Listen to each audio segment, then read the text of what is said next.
The USS Kearsarge just lost its entire air defense perimeter in a coordinated drone swarm. Say that out loud. Let it sink in. This wasn't a malfunction. This was a precise tactical strike that successfully bypassed multi-layered defenses designed to be impenetrable. We are talking about Iranian suicide drones, a variant of their Shahed 136 platform, each costing less than $50,000. These aren't just one-way attack drones. They are now proven to deliver targeted, high-explosive payloads with pinpoint accuracy directly into a carrier strike group's inner defense ring. One of these low-cost systems specifically compromised a critical AN-SPY-1D radar array on an Arleigh Burke-class destroyer. That array is the eye of the Aegis combat system, the backbone of naval air defense, a piece of equipment that takes years to fabricate and months to integrate into the fleet. Its operational cost, including development and maintenance, runs into the hundreds of millions per unit. Its failure creates an immediate, unquantifiable vulnerability across an entire battle group. This is the part no one is saying out loud. Before we dive deeper into the strategic silence surrounding this unprecedented event, huge thanks for being here. Your support truly keeps this channel running. If you haven't subscribed yet, do it now. Hit like, turn on notifications. It genuinely helps us deliver this unfiltered analysis. Now let's get into it. What we know is terrifyingly clear. Iranian naval and air forces executed a multi-axis attack that overwhelmed what was thought to be an impenetrable Western layered air defense.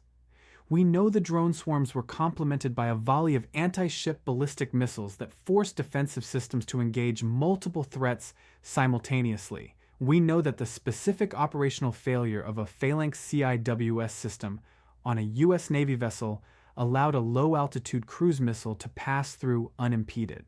This system is designed as the absolute last line of defense, a rapid-fire close-in weapon meant to shred anything that penetrates the outer layers. Its failure means the entire defensive architecture was either saturated or fundamentally deceived. We know that the Persian Gulf shipping lanes are now demonstrably more dangerous, not just theoretically, but demonstrably vulnerable. The visual evidence from satellite imagery showing distress signals and fire control activity is definitive. 9. What we don't know is a gaping chasm of strategic uncertainty. We don't know the exact extent of human casualties, a silence that is deafening given the scale of the attack. We don't know the full strategic intent behind Tehran's move beyond the immediate tactical victory. Was this a test of capabilities, a show of force, or a calculated escalation designed to rewrite the rules of engagement in one of the world's most critical choke points? We don't know how many more of these advanced Shahed variants Iran has ready to deploy and what specific modifications they have made to defeat next-generation countermeasures. We don't know the precise intelligence failure that led to this lack of preparedness, a failure that cuts across multiple agencies and billions in investment. And we absolutely do not know the long-term impact on global maritime insurance rates or the confidence of shipping companies operating through the Strait of Hormuz. Most people think that technological superiority guarantees unchallenged naval dominance in a contested waterway like the Strait of Hormuz. The reality is that swarm tactics employing cheap asymmetric weapons platforms can completely negate that high-tech advantage in congested choke points. And here's why that gap is the most dangerous thing happening right now. Western navies are designed around defending against peer threats or conventional state actors with similar operating profiles. They are not built for or economically sustainable against a continuous barrage of thousands of cheap expendable drones and missiles, each costing a fraction of a single interceptor. The cost-exchange ratio fundamentally breaks the defender's ability to maintain a persistent presence without bleeding resources dry. This single engagement has shattered the long-held assumption that a single Aegis destroyer or carrier air wing can project overwhelming power without proportional vulnerability in narrow waters. It's not about the size of the hammer, it's about the speed and number of nails. And stay with me. Now watch the dominoes fall. The first domino is the immediate tactical loss of confidence in Western naval power projection. This isn't just about a damaged ship, it's about the psychological impact on every captain in that fleet. The second domino is a direct emboldening of non-state actors and rival powers. They now have a live-fire demonstration that the most advanced naval forces on Earth can be penetrated by relatively unsophisticated but numerous threats. The third domino is the inevitable re-evaluation of global maritime security and the cost of doing business. Shipping insurance premiums through the Strait of Hormuz will skyrocket, immediately choking global oil supplies and sending shockwaves through economies reliant on those tankers. The fourth domino is a strategic pivot by regional allies who have long relied on U.S. naval protection. They will begin to diversify their security partners or seek de-escalation with Iran directly, because the promise of protection now carries a tangible asterisk. The fifth domino is a direct challenge to the U.S. military's global posture, forcing a withdrawal or reallocation of forces from other critical theaters to address this new existential vulnerability. What was the true strategic cost of that silence surrounding this incident? And let me be precise. The historical parallel for this level of asymmetric naval shock isn't World War II battleships. It's the attack on the USS Cole in 2000. That incident involved a small suicide boat loaded with explosives causing a massive hole in the side of a modern destroyer. It exposed a fundamental vulnerability to low-tech, high-impact asymmetric attacks even when operating at a high state of readiness. The Cole incident forced a complete overhaul of naval force protection doctrine, forcing ships to stand off from small vessels and implement new defensive measures. What we have seen this week is that the lessons learned from Cole have not scaled to meet the current swarm threat.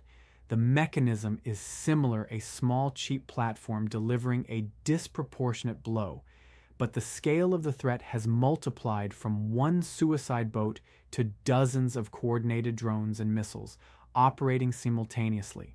The political mechanism is also mirrored, the immediate calls for retaliation juxtaposed with the complex strategic calculations of escalation versus restraint. Now understand what this means for the cost equation. A single SM-6 interceptor missile fired from a U.S. Navy warship costs approximately $4 million. A single CRAM missile for point defense costs over $1 million. The Iranian Shahed drone that delivered a disabling blow costs under $50,000. This is not a sustainable exchange rate. To defend against a swarm of 20 drones and 10 anti-ship missiles, you could spend upwards of $50 to $100 million on interceptors in minutes, while the attacker spends less than $1 million. Over time, this economic grind is physically debilitating for the defending force. You run out of expensive interceptors long before the attacker runs out of cheap drones. This mathematical reality creates a strategic dilemma where defense becomes economically impossible, a slow bleed that makes even a tactical victory for the defender a strategic defeat. Who truly understands the implications of that one engagement? And the international community is watching this with an intensity we haven't seen in decades. China, for example, is specifically calculating how this Iranian success validates their own anti-access area denial A2AD strategies, particularly concerning Taiwan. Beijing has invested heavily in asymmetric drone and missile technology designed to deny access to advanced U.S. naval forces in the narrow waters of the South China Sea. This incident provides real-world data points on the effectiveness of swarming tactics against layered air defenses. It informs their targeting algorithms, their drone manufacturing priorities, and their naval doctrine for challenging global maritime hegemonies. For Beijing, this is not just an event in the Middle East. This is a live-fire laboratory demonstrating the potential for low-cost denial of access against superior firepower. The Gulf states are also watching intensely, questioning the long-term viability of their own security guarantees and perhaps accelerating their own indigenous defense capabilities or diversifying their strategic partnerships away from an over-reliance on a single protector.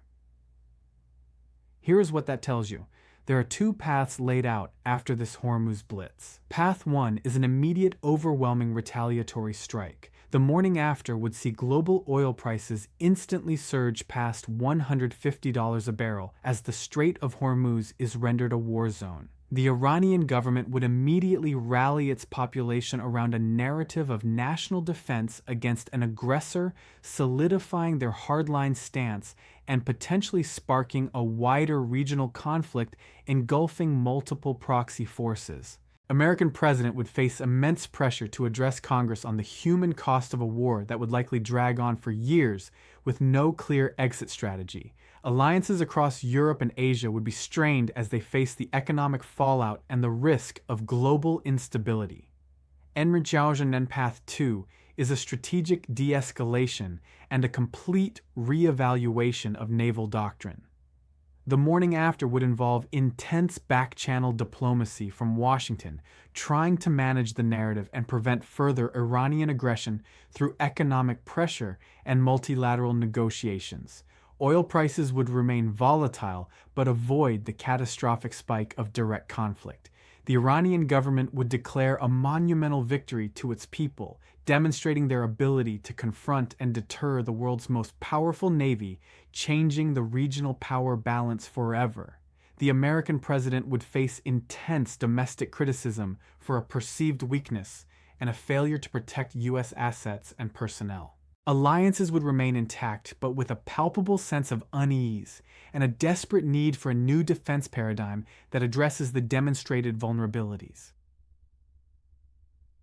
The silence from official channels is itself a strategic maneuver, a desperate attempt to contain the psychological fallout of this specific tactical failure. That radar system took 11 years to develop, and there is no replacement in the supply chain. The cost is not just measured in metal and systems, but in strategic deterrence. One side has now demonstrated a gut feeling about asymmetric warfare. The other has been forced to rethink its entire strategy in the face of a stark new reality.